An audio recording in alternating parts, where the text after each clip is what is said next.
আসসালামু আলাইকুম। আমি নন্দীগ্রাম থেকে আসছি, নন্দীগ্রাম বগুড়া থেকে আসছি।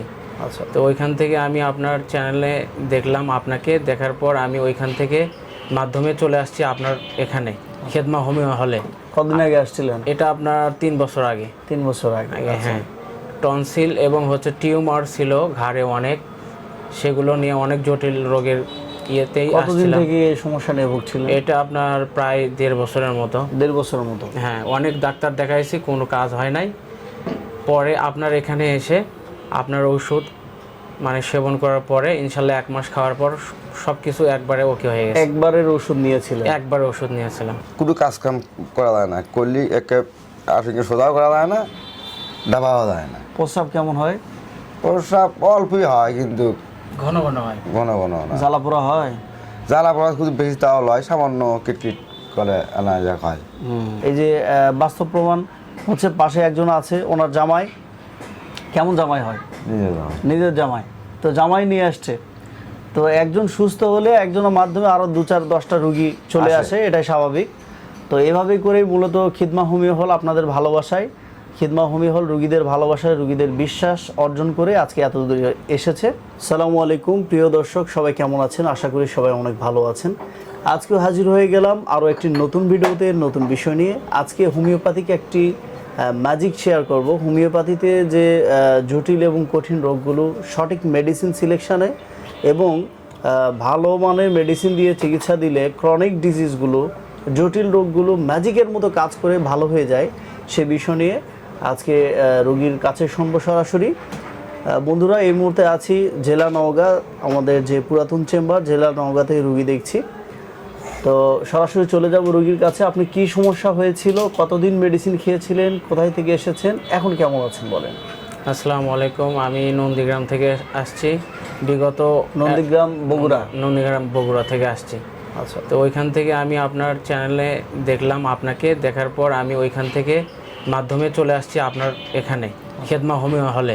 কতদিন আগে আসছিলেন? এটা আপনার 3 বছর আগে। 3 বছর আগে।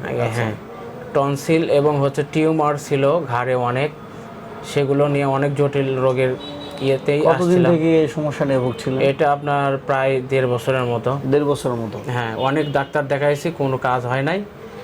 পরে আপনার এখানে এসে আপনার ওষুধ সেবন করার পরে ইনশাল্লাহ 1 মাস খাওয়ার পর সব কিছু একবারে ওকে হয়ে গেছে। একবারের ওষুধ নিয়েছিলেন? একবার ওষুধ নিয়েছিলাম, খেয়ে সম্পূর্ণ ভালো হয়ে গেল? সম্পূর্ণ ভালো হয়ে গেছে। তারপর আমি বলেছিলাম যে 1 মাস পরে দেখা করার কথা, দেখা করেছিলেন? না, দেখা করেননি। এটা দেখা করার প্রয়োজন ছিল।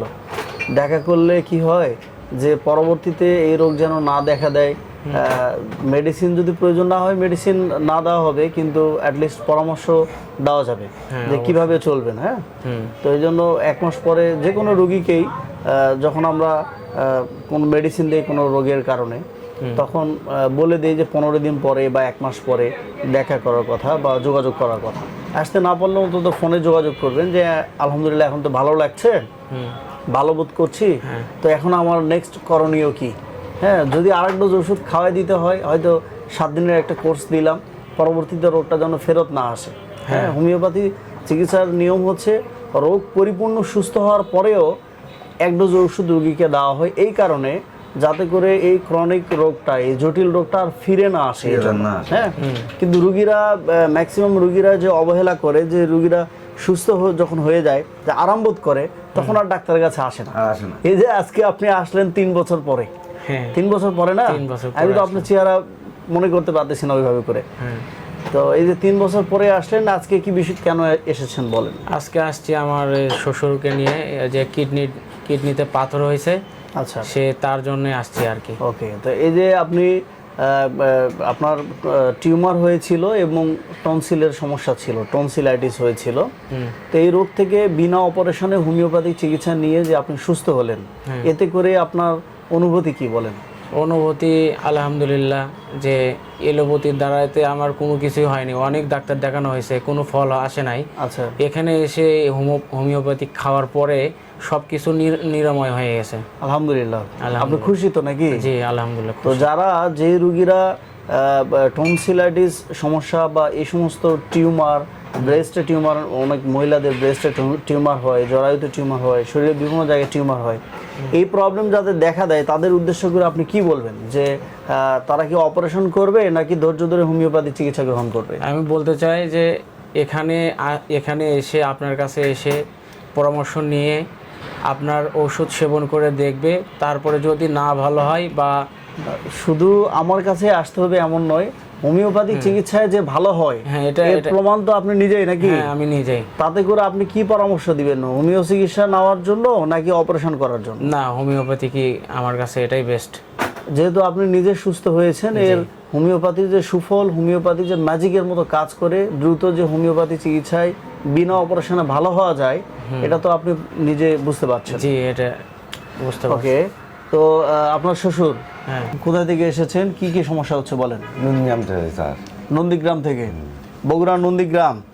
তো আপনার পরীক্ষা নিরীক্ষার রিপোর্টটা দেখলাম যে আপনার কিডনিতে পাথর অনেক বড় হয়ে গিয়েছে, পাশাপাশি আপনার সমস্যা আছে হচ্ছে ফ্যাটি লিভার আছে, লিভারে চর্বি জমেছে। এর আগে আপনি ডাক্তার দেখাইছেন কিন্তু আপনাকে ওইভাবে করে বলে নাই, না, আপনি জানেন না যে আপনার লিভারে চর্বি জমছে।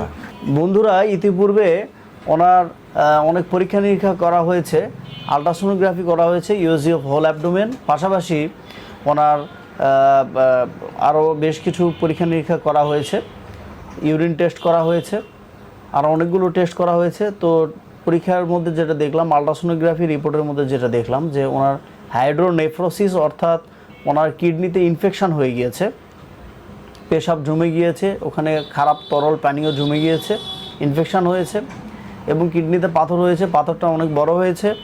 পাশাপাশি ওনার ফ্যাটি লিভার হয়েছে, লিভারে চর্বি জমেছে। এটা ডাক্তার রুগীকে ক্লিয়ার করেনি যে ওনার ফ্যাটি লিভার আছে, উনি নিজেই জানে না। তাহলে ফ্যাটি লিভার যে ওনার হয়েছে, রুগী যদি না জানে, সতর্ক কিভাবে হবে? রুগীকে সতর্ক করার জন্য, রুগীর যে রোগ হয় এটা অবশ্যই রুগীকে জানানো উচিত বা রুগীর ফ্যামিলিকে জানানো উচিত।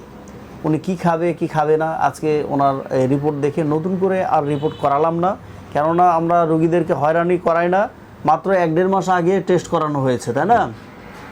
তো 1-1.5 মাস আগে টেস্ট করানো হয়েছে, নতুন করে আর কোনো পরীক্ষা নিরীক্ষা দিলাম না। অনেক ডাক্তার আছে, এগুলোর নাম প্রকাশ করব না, অনেকে আছে যে রুগী আসার সাথে সাথে 7 দিন আগেও যদি টেস্ট করা থাকে, হয়নি, আবার টেস্ট করে নিয়ে আসে। আসলে নাই, অসংখ্য এরকম। আমরা রুগীদের হয়রানি করি না। 1.5 মাস আগে টেস্ট করেছে, এখন আর টেস্ট করার প্রয়োজন মনে করিনি, টেস্ট দিলাম না। ওই টেস্টের উপরে কিন্তু আজকে মেডিসিন আপনাকে দিলাম। তো আশা করছি আজকের আপনি যে নিয়মকানুনগুলো বলেছি মেনে চলবেন, যে মেডিসিনগুলো দেওয়া হয়েছে, মেডিসিনগুলো সেবন করলে আপনি বিনা অপারেশনে কিডনি পাথর থেকে সুস্থ হতে পারবেন। আর আরেকটি বিষয়, যে আপনার যে ফ্যাটি লিভার হয়েছে, ফ্যাটি লিভারের জন্য কি কি আপনি ডায়েট কন্ট্রোল করবেন। একজন ডায়াবেটিসের রুগী যে ডায়েট কন্ট্রোল করতে হয়, যেমন ডায়াবেটিসের রুগী সাদা চিনি খাবে না, সাদা ভাত যত সম্ভব এড়িয়ে চলার চেষ্টা করবে। ডায়াবেটিসের রুগী কি করবে, অতিরিক্ত তেলে ভাজা ফ্যাট চর্বি জাতীয় খাবারকে এড়িয়ে চলবে, টাইম মাফিক খাবার খাবে, পর্যাপ্ত ঘুম প্রয়োজন সেদিকে খেয়াল করবেন। একজন ডায়াবেটিসের রুগীর যে নিয়মকানুন, ফ্যাটি লিভারের রুগীরও সেই নিয়মকানুন মেনে চলতে হবে। আর মনে রাখবেন, লিভারে যখন চর্বি জমে, তখন আপনার যখন গ্রেড 1-এ থাকে, তখন ওইরকম কোনো সিমটম দেখা দেয় না, লক্ষণ দেখা দেয় না যে লিভার যেখানে আছে সেখানে ব্যথা করবে, তা কিন্তু করে না। কিন্তু যখন এটি গ্রেড 2 বা 3-তে চলে যায়, তখন কিন্তু এর সিমটমগুলো দেখা দেয়। আর তখন লিভার সুস্থ করার জন্য সুস্থ করাটা তখন কঠিন হয়ে যায়, লিভার সিরোসিস হয়ে যায়, লিভার ফেলুয়ার হয়ে যায়, লিভারে ইনফেকশন হয়ে পচন সৃষ্টি হয়। সেই জন্য এখন থেকে সতর্ক যদি হন, গ্রেড 1-এ কিন্তু ফ্যাটি লিভার ভালো হয়। আপনি একটু নিয়মকানুন মেনে চলেন, মেডিসিন যেটা দিয়েছি খান, ইনশাল্লাহ সুস্থ হয়ে যাবেন। আর আপনার কিডনি পাথরের জন্য এখন কি কি লক্ষণ দেখা দিচ্ছে বলেন? মাজা ব্যথা করে? হ্যাঁ, করে। কোন সাইডের? এই ডান সাইডের। আপনার রিপোর্টে কিন্তু রাইট সাইডে আসছে, রাইট সাইডে ব্যথা করছে, ডান সাইডে ব্যথা করতেছে। অল্প ব্যথা করে, কিন্তু কোনো কাজ কাম করা যায় না, করলে একে আফিকে সোজাও করা যায় না, দাবাও যায় না। প্রস্রাব কেমন হয়? প্রস্রাব অল্পই হয়, কিন্তু ঘন ঘন হয়, ঘন ঘন না। জ্বালা পোড়া হয়? জ্বালা পড়া খুব বেশি তাও লয়, সামান্য কিটকিট করে আনা যা খায়। কতদিন থেকে সমস্যা? তাও তো মাস 3-4 হচ্ছে। এর আগে ওষুধ খাইছেন এর মধ্যে? কোনো চিকিৎসা নিছেন? চেষ্টা লিয়েছিল অল্প হয়, ওই ডাক্তার তাও ওষুধ দিতে সেটাই খাওয়ানো কিন্তু খেয়ে আলটিমেটলি কোনো রেজাল্ট পাননি? না। আব্বু ত্যাগ দেখ খাওয়ানো বলতেন স্যার হ্যাঁ, মাহি হোমিও হল। আচ্ছা যাক, এর নাম বলার দরকার নাই, কারো হচ্ছে বিরুদ্ধাচারণ বা এরকম করা আমাদের উদ্দেশ্য না। বন্ধুরা, হোমিওপ্যাথি চিকিৎসা এটা ভালো হয় অভিজ্ঞ ভালো মানের একজন রেজিস্টার্ড চিকিৎসকের কাছে গিয়ে আপনি যদি চিকিৎসা গ্রহণ করেন, মানসম্মত জার্মানি মেডিসিন দিয়ে যদি চিকিৎসা দেয়, এই রোগ থেকে ভালো হয় রুগীরা, ভালো হচ্ছে এমন অসংখ্য রোগীর সাক্ষাৎকার আমাদের এই চ্যানেলে দেওয়া আছে, আপনি দেখে নিতে পারেন। এই যে বাস্তব প্রমাণ হচ্ছে, পাশে একজন আছে, ওনার জামাই, কেমন জামাই হয়? নিজের জামাই, তো জামাই নিয়ে আসছে, তো একজন সুস্থ হলে একজনের মাধ্যমে আরও 2-4-10টা রুগী চলে আসে, এটাই স্বাভাবিক। তো এভাবেই করেই মূলত খিদমা হোমিও হল আপনাদের ভালোবাসায়, খিদমা হোমিও হল রুগীদের ভালোবাসায়, রুগীদের বিশ্বাস অর্জন করে আজকে এত দূর এসেছে। তো সবাই হোমিওপ্যাথিক চিকিৎসা গ্রহণ করুন, অপারেশন মুক্ত সুস্থ সুন্দর জীবন ভোগ করুন, জার্মানি মেডিসিন খাওয়ার চেষ্টা করুন। সবাই ভালো থাকুন, সুস্থ থাকুন, দেখতে থাকুন আমাদের খিদমা হোমিও হল ইউটিউব চ্যানেলটি। প্রতিনিয়ত স্বাস্থ্য পরামর্শ, বিভিন্ন টিপস দেওয়া হয়ে থাকে। আশা করছি ভিডিওগুলো দেখলে আপনারা অনেক উপকৃত হবেন। আল্লাহ হাফেজ।